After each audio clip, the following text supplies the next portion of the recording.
ខ្ញុំចាំបានថានៅពេលមួយពេលដែលខ្ញុំដើរទៅក្នុងចំណោមមនុស្សច្រើននៅពេលដែលចំណោមមនុស្សហ្នឹងមានមនុស្សស្អាតស្អាតជាពិសេសមានស្រីស្អាតច្រើនធ្វើឲ្យខ្ញុំមានអារម្មណ៍ថាខ្លួនឯងហ្នឹងអន់ជាងគេហើយធ្វើឲ្យខ្ញុំហ្នឹងចាញ់ច្រាប់គេខ្លាំងជាពិសេសនៅពេលដែលខ្ញុំទៅមករៀននៅទីក្រុងភ្នំពេញលើកដំបូងគេខ្ញុំចាំបានថាខ្ញុំតែងតែមើលជុំវិញខ្លួនខ្ញុំជុំវិញបន្ទប់មិនថាទីណាកន្លែងណាខ្ញុំទៅទេសូម្បីតែថ្នាក់រៀនខ្ញុំតែងតែគិតថាអូម្នាក់ស្រីហ្នឹងគាត់ស្អាតជាងខ្ញុំអូម្នាក់ហ្នឹងគាត់ប្រកែកជាងខ្ញុំគាត់ឆ្លាតជាងខ្ញុំគាត់មើលទៅខ្ពស់ជាងខ្ញុំអូខ្ញុំប្រហែលជាអន់ជាងគេហើយមើលទៅហើយអត់ដឹងខ្លួនទេដល់ដំណាក់កាលមួយដែលខ្លួនឯងអត់ចង់ទៅជួបមនុស្សច្រើនជាពិសេសកន្លែងណាដែលមានស្រីស្អាតចាប់ផ្ដើមគិតថាខ្លួនឯងហ្នឹងអត់ហ៊ានទៅទេខ្លាចគេមើលងាយខ្ញុំគិតថារឿងដែលបានផ្លាស់ប្ដូរគ្រប់យ៉ាងហ្នឹងគឺដោយសារតែខ្ញុំផ្លាស់ប្ដូរផ្នត់គំនិតរបស់ខ្ញុំរបៀបដែលខ្ញុំគិតគឺខុសពីមុនឆ្ងាយអញ្ចឹងថ្ងៃនេះខ្ញុំមកចែកម្លែកជាមួយនឹងអ្នកនរគ្នាអំពីផ្នត់គំនិតចំនួន5ដែលយើងគួរតែមានដើម្បីបញ្ឈប់ខ្លួនឯងក្នុងការប្រៀបធៀបខ្លួនឯងជាមួយអ្នកដទៃជាពិសេសជាមួយស្រីស្អាតផ្សេងៗបើសិនជាយើងជាមនុស្សស្រីហើយជួយឲ្យយើងនឹងមានភាពជឿជាក់ទៅលើខ្លួនឯងខ្លាំងជាងមុនសួស្តីអ្នកនរគ្នាខ្ញុំឈ្មោះវត្តៃហើយខ្ញុំមកទីនេះគឺដើម្បីចែករំលែកបទពិសោធន៍នៅក្នុងជីវិតផ្ទាល់ខ្លួនដើម្បីឲ្យអ្នកទាំងអស់គ្នារៀនពីអ្វីថ្មីៗនិងក្លាយទៅជាមនុស្សដែលកាន់តែប្រកែកជាងមុនហើយដោយសារខ្ញុំមានបទពិសោធន៍នៅក្នុងការប្រកួតបវរកញ្ញានៅក្នុងការធ្វើការងារជាពិធីការនីក៏ដូចជាការងារផ្សេងៗដែលតាក់ទងជាមួយនឹងការប្រស័យតាក់ទងជាមួយនឹងមនុស្សក៏ដូចជាបង្ហាញខ្លួននៅទីសាធារណៈជាច្រើនធ្វើឲ្យខ្ញុំនឹងត្រូវរៀនបង្កើតភាពជឿជាក់ដើម្បីឲ្យខ្លួនឯងនឹងអាចធ្វើការនៅក្នុងចំណោមមនុស្សដែលពោរពេញទៅដោយទេពកោសល្យភាពស្រស់ស្អាតក៏ដូចជាភាពជោគជ័យដូច្នេះបើនេះគឺជាអ្វីដែលអ្នកទាំងអស់គ្នាកំពុងតែពិបាកក្នុងការដោះស្រាយកំពុងតែប្រឈមមុខអញ្ចឹងអ្នកទាំងអស់គ្នាអាចមកពិភាក្សាមួយខ្ញុំនៅក្នុងវីដេអូនេះបានផ្នត់គំនិតទី1នោះគឺឈប់អូសទាញគេមកចូលរួមការប្រកួតជាមួយយើងហើយការប្រកួតហ្នឹងណាមិនមែនការប្រកួតអីទេគឺការប្រកួតនៅក្នុងខួរក្បាលរបស់យើងខ្លួនឯងខ្ញុំគិតថាចំណុចដែលសំខាន់មួយក្នុងចំណោមចំណុចជាច្រើនដែលធ្វើឲ្យអ្នកទាំងអស់គ្នាមានអារម្មណ៍ថាចាញ់ច្រាបក៏ដូចជាមានអារម្មណ៍ថាខ្លួនឯងអន់ជាងគេនៅពេលដែលយើងជួបអ្នកដទៃហ្នឹងគឺដោយសារតែយើងចាប់ផ្ដើមវាតម្លៃអ្នកផ្សេងឬថាចាប់ផ្ដើមរុញគេវាតម្លៃគេទាំងបែបមិនទាន់ស្គាល់គេមិនទាន់និយាយជាមួយគេផងខ្ញុំចាំបានថានៅពេលដែលខ្ញុំកំពុងតែចូលរួមកម្មវិធីមួយ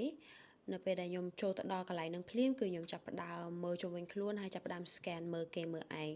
ហើយនៅពេលដែលខ្ញុំចាប់ផ្ដើមមើលគេមើលឯងគឺខ្ញុំចាប់ផ្ដើមគិតភ្លាមៗហ្មងគឺវាតម្លៃគេដោយគិតថាអូណាគេដែលប្រកែកជាងគេនៅក្នុងចំណោមហ្នឹងអ្នកណាគេស្អាតជាងគេអ្នកណាគេខ្ពស់ជាងគេអ្នកណាគេមានភាពជឿជាក់ច្រើនជាងគេអញ្ចឹងកម្មវិធីរបស់គេមិនទាន់ចាប់ផ្ដើមផងខ្ញុំចាប់ផ្ដើមបង្កើតទៅជាកម្មវិធីប្រកួតមួយនៅក្នុងខួរក្បាលខ្ញុំហើយបាត់ទៅហើយបញ្ហានៅពេលដែលយើងចាប់ផ្ដើមវាស់វែងប្រកួតប្រជែង compare ប្រៀបធៀបខ្លួនឯងជាមួយនឹងអ្នកដទៃគឺយើងមិនមែននៅក្នុងបច្ចុប្បន្នកាលទេគឺយើងភ្លេចថាយើងនៅកន្លែងហ្នឹងដើម្បីអីបាត់ហើយអញ្ចឹងនៅពេលដែលយើងភ្លេចគោលបំណងរបស់យើងទៅកន្លែងហ្នឹងកន្លែងណាមួយហើយយើងកន្លែងតែគិតពីអ្នកដទៃគឺយើងភ្លេចនៅគោលបំណងសំខាន់គឺយើងត្រូវតែរស់នៅក្នុងភាពបច្ចុប្បន្នអ្វីដែលយើងអាចរៀនបាននៅក្នុងការផ្លាស់ប្ដូរផ្នត់គំនិតមួយនេះគឺយើងឈប់ទាញគេមកប្រកួតមួយយើងហើយឈប់សួរខ្លួនឯងថាណាគេប្រកែកជាងខ្ញុំឬក៏ខ្ញុំប្រកែកជាងអ្នកណាគេគឺយើងចាប់ផ្ដើមសួរខ្លួនឯងថាថ្ងៃនេះខ្ញុំមកទីនេះថាខ្ញុំធ្វើម៉េចដើម្បីឲ្យខ្លួនឯងនឹងខ្លាចជាមនុស្សប្រកែកបំផុតហើយល្អបំផុតក្នុងថ្ងៃនឹងសម្រាប់ខ្លួនឯងហើយនឹងសម្រាប់កម្មវិធីដែលខ្ញុំចូលរួមនឹងអញ្ចឹងដល់ពេលដែលយើងចាប់ផ្ដើមសួរអញ្ចឹងយើងចាប់ផ្ដើមទាញខ្លួនឯងមកបច្ចុប្បន្នភាពហើយចាប់ផ្ដើមផ្ដោតទៅលើខ្លួនឯងជាសំខាន់ហើយផ្នត់គំនិតទី2នោះគឺភាពជឿជាក់គឺជាការទុកចិត្តមកលើខ្លួនឯងមិនមែនការប្រៀបធៀបខ្លួនឯងនោះទេអញ្ចឹងគ្រប់គ្នាតែតែគិតថានៅពេលដែលយើងមានភាពជឿជាក់គឺជាពេលដែលយើងស្អាតជាងគេហើយយើងល្អជាងគេបំផុតប៉ុន្តែមិនមែនអញ្ចឹងទេនៅក្នុងជីវិតនេះគឺតែងតែមាននរណាគេដែលស្អាតជាងយើងតែងតែមាននរណាគេម្នាក់ដែលប្រកែកជាងយើងឆ្លាតជាងយើងឬក៏មានជាងយើងហើយនឹងគឺជារឿងពិតនៅក្នុងជីវិតមិនអាចប្រកែកបានទេគ្មាននរណាគេដែលល្អឥតខ្ចោះនោះទេហើយភាពជឿជាក់ដ៏ពិតប្រាកដគឺដឹងថាខ្ញុំមិនចាំបាច់ខ្លាចទៅជាមនុស្សដែលល្អបំផុតស្អាតបំផុតនៅក្នុងចំណោមគេដើម្បីឲ្យខ្លួនឯងនឹងអាចមកនៅទីតាំងនឹងបានទេហើយអ្វីដែលអ្នកទាំងអស់គ្នាអាចធ្វើចាប់ពីឥឡូវនឹងបានគឺចាប់ផ្ដើមប្រមូលភស្តុតាងនៃចំណុចខ្លាំងរបស់អ្នកទាំងអស់គ្នាអញ្ចឹងចាប់ផ្ដើមអនុវត្តដោយដែលខ្ញុំប្រាប់តាមអ្វីដែលខ្ញុំធ្លាប់អនុវត្តកន្លងមកគឺចាប់ផ្ដើមសរសេរទុក កត់ត្រាទុកនៅចំណុច3ចំណុចទី1គឺនៅអ្វីដែលអ្នកទាំងអស់គ្នាមានមោទនភាពទៅលើចំណុចអ្វីនៅក្នុងជីវិតអ្នកទាំងអស់គ្នានៅលើរូបរាងអ្នកទាំងអស់គ្នានៅលើអ្វីដែលអ្នកទាំងអស់គ្នាមានអ្នកទាំងអស់គ្នាមានមោទនភាពទៅលើអីគេខ្លះកត់ទុកមកចំណុចទី2ដែលអ្នកទាំងអស់គ្នាត្រូវតែកត់នោះគឺកត់ត្រាទៅលើភាពជោគជ័យដែលអ្នកទាំងអស់គ្នាបានធ្វើកន្លងមកតើអ្នកទាំងអស់គ្នាបានយកឈ្នះឧបសគ្គមានបញ្ហាអីគេខ្លះដែលអ្នកទាំងអស់គ្នាបានដោះស្រាយបានយកឈ្នះចឹងកត់ទុកមកតាំងពីក្មេងតាំងពីពេលណាក៏ដោយទូចធំក៏ដោយទៅសេទុកនៅអ្វីដែលយើងបានយកឈ្នះកន្លងមកបានចំណុចចុងក្រោយគេដែលអ្នកទាំងអស់គ្នាគួរតែកត់ទុកនោះគឺជំនាញដែលអ្នកទាំងអស់គ្នាបានរៀនកន្លងមកតែអ្នកទាំងអស់គ្នាចេះអីគេខ្លះរៀនបានអីគេខ្លះតាំងពីក្មេងរហូតមកដល់ឥឡូវពេលបច្ចុប្បន្នហ្នឹងចឹងអ្នកទាំងអស់គ្នាកត់ទុកមកដើម្បីរំលឹកខ្លួនឯងថាខ្លួនឯងមានចំណុចសំខាន់ចំណុចខ្លាំងអ្វីខ្លះត្រូវចាំថាតាមពិតភាពជាពិតប្រាកដគឺចងចាំថាខ្លួនឯងគឺជានរណាមិនមែនគិតពីគេមិនមែនគិតថាភាពខ្លាំងរបស់នរណាគេគឺជាអ្វីទេគឺភាពខ្លាំងរបស់យើងខ្លួនឯងចាំថាខ្លួនឯងជានរណាហ្នឹងហើយគឺជាកត្តាដែលនាំឲ្យយើងហ្នឹងមានភាពជឿជាក់ចំណុចទី3ឬក៏ផ្នែកចំណុចទី3គ្រប់គ្នាតែងតែចាប់អារម្មណ៍ទៅលើមនុស្សនៅពេលដែលគេមានធម៌ពលពីខាងក្នុងជាជាងភាពឥតខ្ចោះដែលមាននៅខាងក្រៅដូច្នេះដែលហៅថាធម៌ពលគឺជាកម្លាំងចេញមកពីខាងក្នុងពាក់ព័ន្ធទៅលើការគិតហើយអ្វីដែលយើងជឿទៅលើហើយខ្ញុំចាំបានថានៅពេលដែលខ្ញុំកំពុងតែប្រកួតកម្មវិធីសម្រស់បវរកញ្ញាហ្នឹងគឺខ្ញុំឃើញថាអ្នកចូលរួមបេក្ខនារីគឺស្អាតខ្លាំងប៉ុន្តែបេក្ខនារីមួយចំនួនគាត់ស្អាតខ្លាំងមែនប៉ុន្តែដល់ពេលតាមពិតទៅពួកគាត់ក៏ភ័យព្រួយពួកគាត់រៀងខ្លាចដូចគ្នាហើយក៏គាត់មានអារម្មណ៍ថាខ្លួនឯងហ្នឹងអត់ល្អគ្រប់គ្រាន់ដែរប៉ុន្តែមានបេក្ខនារីមួយចំនួនទៀតប្រហែលជាគាត់មិនមែនជាស្អាតដាច់គេលើលោកទេប៉ុន្តែនៅពេលដែលគាត់ដើរចូលនៅក្នុងបន្ទប់មួយនៅក្នុងចំណោមមួយគឺមានគេងាកមើលតាមមើលគាត់គឺគេចាប់អារម្មណ៍គាត់តែម្ដងហ្នឹងហើយដែលគេហៅថា energy ឬក៏ធម៌ពលចេញមកពីខាងក្នុងអញ្ចឹងចំណុចដែលយើងរៀនបានពីកន្លែងហ្នឹងគឺត្រូវចាំថាមនុស្សចងចាំពួកយើងនៅពេលដែលពួកយើងធ្វើឲ្យគាត់មានអារម្មណ៍ល្អនៅពេលដែលយើងផ្ដល់នៅអ្វីដែលឲ្យគេចងចាំមិនមែនគេចាំយើងដោយសារចំហយើងមានរាងអីគេមួយឬក៏មុខយើងមូលឬក៏ជ្រុងឬក៏ចង្កេះយើងទូចឬក៏ធំនោះទេមិនមែនអាស្រ័យលើរឿងហ្នឹងទេគេចងចាំយើងគេកត់ចំណាំយើងគេសម្គាល់យើងគឺដោយសារតែយើងធ្វើឲ្យគេមានអារម្មណ៍មិននៅពេលដែលយើងនៅក្នុងបើយើងទៅដល់ក្នុងបន្ទប់ហ្នឹងហើយធម្មពលយើងពីក្នុងធ្វើឲ្យគេមានអារម្មណ៍ល្អធ្វើឲ្យគេមានអារម្មណ៍មានភាពគោរពអញ្ចឹងគេនឹងចងចាំអ្នកទាំងអស់គ្នាអញ្ចឹងអ្វីដែលអ្នកទាំងអស់គ្នាអាចធ្វើបានគឺចាប់ផ្ដើមឈប់យកចិត្តទុកដាក់ទៅលើការធ្វើជាមនុស្សដែលល្អឥតខ្ចោះអញ្ចឹងយើងគួរតែចាប់ផ្ដើមរស់នៅក្នុងបច្ចុប្បន្នហើយផ្ដល់ជាមួយនឹងធម៌ពលល្អគិតល្អនិយាយល្អហើយធ្វើល្អដាក់អ្នកដទៃអាហ្នឹងហើយគឺជាអ្វីដែលគេចងចាំចំណុចទី4ឬក៏ផ្នែកកំណត់ទី4គឺគ្រប់គ្នាតែងតែមានអ្វីមួយយ៉ាងដែលអ្នកទាំងអស់គ្នាមើលមិនទាន់ឃើញហ្នឹងហើយគឺជាអ្វីដែលធ្វើឲ្យខ្ញុំនឹងភ្លឺភ្នែកអញ្ចឹងបើសិនបើយើងតែងតែ compare ខ្លួនឯងឬក៏ប្រៀបធៀបខ្លួនឯងជាមួយនឹងអ្នកផ្សេងជាពិសេសស្អាតអញ្ចឹងមានន័យថាយើងនឹងព្យាយាមប្រៀបធៀបអ្វីគ្រប់យ៉ាងដែលយើងមានមកជីវិតហ្នឹងអ្វីគ្រប់ចំណុចទាំងអស់ហ្នឹងទៅលើគេហៅថា highlight reel មានថាមួយផ្នែកដែលយើងទៅមើលឃើញនៅខាងក្រៅមួយហ្នឹងទេអញ្ចឹងយើងគិតថាខ្លួនឯងហ្នឹងអន់តែខ្លួនឯងមានអីគ្រប់យ៉ាងមកជីវិតហ្នឹងមានគ្រប់រឿងមានចេះមានចុះភាពខុសប្លែកពីគេប៉ុន្តែបែរតែប្រៀបធៀបជាមួយនឹងអ្វីដែលយើងឃើញមកផ្លែតហ្នឹងគឺថាខ្លួនឯងអន់ជាងគេឥឡូវនិយាយរឿងខ្ញុំវិញនៅពេលដែលខ្ញុំកំពុងតែចូលរួមការប្រកួតគឺខ្ញុំគិតថាពួកគាត់ប្រហែលជាមានគ្រប់យ៉ាងពួកគាត់ប្រហែលជាជឿជាក់ខ្លាំងព្រៀមខ្លួនរួចរាល់ក្នុងការប្រកួតក្នុងការឈ្នះប៉ុន្តែនៅពេលដែលខ្ញុំចាប់ផ្ដើមស្គាល់ពួកគាត់មួយចំនួនគឺមានអារម្មណ៍ដូចគ្នាគឺមានអារម្មណ៍ថាភ័យមានអារម្មណ៍ថាអត់ជឿជាក់ដូចគ្នាអ្នកខ្លះក៏គាត់មានបញ្ហាមួយគ្រួសារឬក៏អ្នកខ្លះទៀតនឹងបែរជាមានអារម្មណ៍ថាអត់ទុកចិត្តអត់ជឿជាក់នៅលើចំណុចអីមួយដែលខ្ញុំខ្លួនឯងមិនតឹងចាប់អារម្មណ៍ផងពួកគាត់បែរតែជាមានអារម្មណ៍ថាមិនជឿជាក់កន្លែងហ្នឹងអញ្ចឹង at the end of the day ជាចុងក្រោយទៅគ្រប់គ្នាក៏ជាមនុស្សដែរគ្មាននរណាគេដែលល្អជាងគេឬក៏អស្ចារ្យជាងគេទេគឺគេគ្រប់គ្នាហ្នឹងក៏ជាមនុស្សដូចយើងដែរបើយើងមានអារម្មណ៍ភ័យខ្លាចអារម្មណ៍ព្រួយបារម្ភភ័យក៏ពួកគាត់មានអារម្មណ៍នឹងដូចគ្នា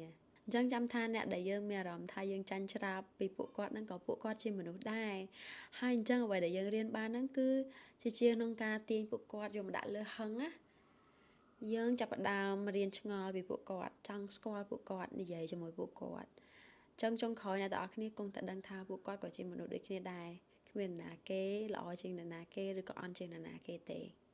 នៅទី5គឺអ្នកទាំងអស់គ្នាត្រូវដឹងថាកន្លែងដែលអ្នកទាំងអស់គ្នាទៅឬក៏ត្រូវចូលរួមហ្នឹងក៏គេត្រូវការអ្នកទាំងអស់គ្នា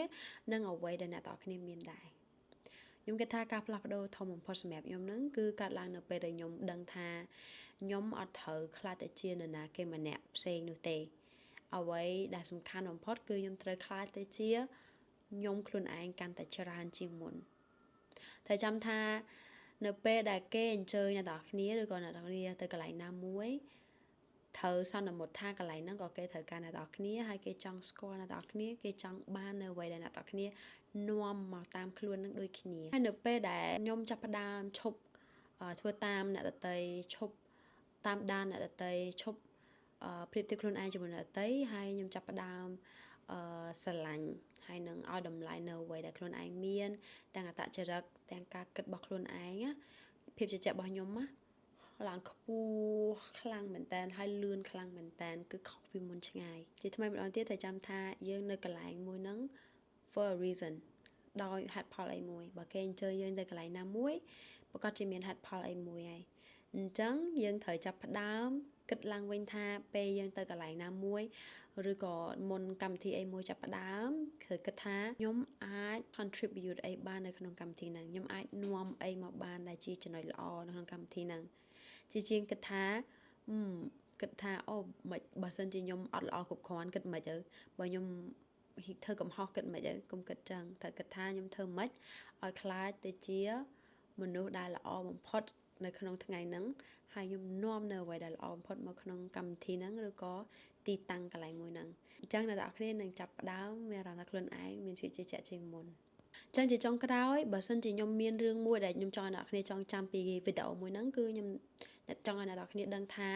គោលដៅចុងក្រោយបំផុតហ្នឹងគឺមិនមែនខ្លាចតែជាស្រីស្អាតជាងគេបំផុតនៅក្នុងចំណោមមនុស្សឬក៏នៅកន្លែងណាមួយនោះទេគោលដៅចុងក្រោយគឺខ្លាចតែជាមនុស្សម្នាក់ដែលចូលចិត្តខ្លួនឯងខ្លាំងដែលពេញចិត្តនៅអ្វីដែលខ្លួនឯងមានរហូតដល់សម្រស់អ្នកដទៃគឺមិនធ្វើឲ្យយើងនឹងមានអារម្មណ៍ថាចាញ់ច្រាបឬក៏គិតថាខ្លួនឯងអន់ជាងគេទេគឺយើងត្រូវស្គាល់ខ្លួនឯងឲ្យច្បាស់ហើយជឿជាក់ហើយស្រឡាញ់ខ្លួនឯងចឹងទោះបីជាអ្នកដទៃស្អាតជាងយើងប៉ុណ្ណាក៏វាអត់មកធ្វើឲ្យយើងចាញ់ច្រាបបានដែរតែចាំថាភាពជឿជាក់ពិតប្រាកដគឺមិនមែនកើតឡើងនៅពេលដែលយើងល្អជាងគេហើយគិតថាខ្លួនឯងស្អាតជាងគេឬក៏អស្ចារ្យជាងគេនោះទេ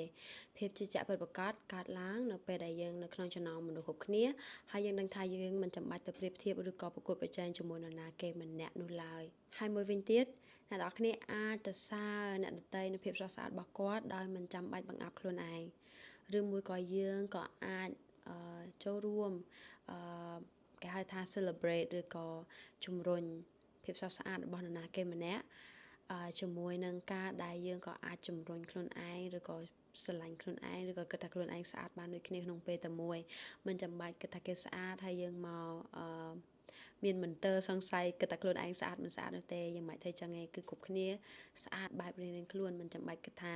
បើគេស្អាតខ្ញុំអត់ស្អាតឬក៏បើខ្ញុំស្អាតអ្នកផ្សេងទៀតមិនអាចស្អាតបាននោះទេអញ្ចឹងជាចុងក្រោយបើអ្នកទាំងអស់គ្នាយល់ហើយចាប់ផ្ដើមអនុវត្តជាមួយនឹងផ្នត់គំនិតថ្មីទាំង5ខាងលើដែលខ្ញុំបានរៀបរាប់ឡើងអញ្ចឹងអ្នកទាំងអស់គ្នានៅពេលដើរទៅក្នុងចំណោមមនុស្សស្អាតឬក៏ប៉ាកែមិនថាប៉ាកែឬក៏ស្អាតឬក៏អស្ចារ្យយ៉ាងណាទេអ្នកទាំងអស់គ្នានឹងមិនមានអារម្មណ៍ថាខ្លួនឯងអន់ឬក៏ចាញ់ច្រាបគេម្ដងទៀតនោះឡើយអរគុណសម្រាប់ការទស្សនាសង្ឃឹមថាអ្នកនរគ្នានឹងធ្វើការ like ក៏ដូចជា share វីដេអូនេះដើម្បីឲ្យអ្នកផ្សេងទៀតដែលអ្នកនរគ្នាស្គាល់គាត់រៀនបានពីគន្លឹះថ្មីហើយបើសិនជាអ្នកនរគ្នាចូលចិត្តជាមួយនឹង channel របស់ខ្ញុំកុំភ្លេច subscribe ទាំងអស់គ្នាជួបគ្នានៅក្នុងវីដេអូក្រោយអរគុណ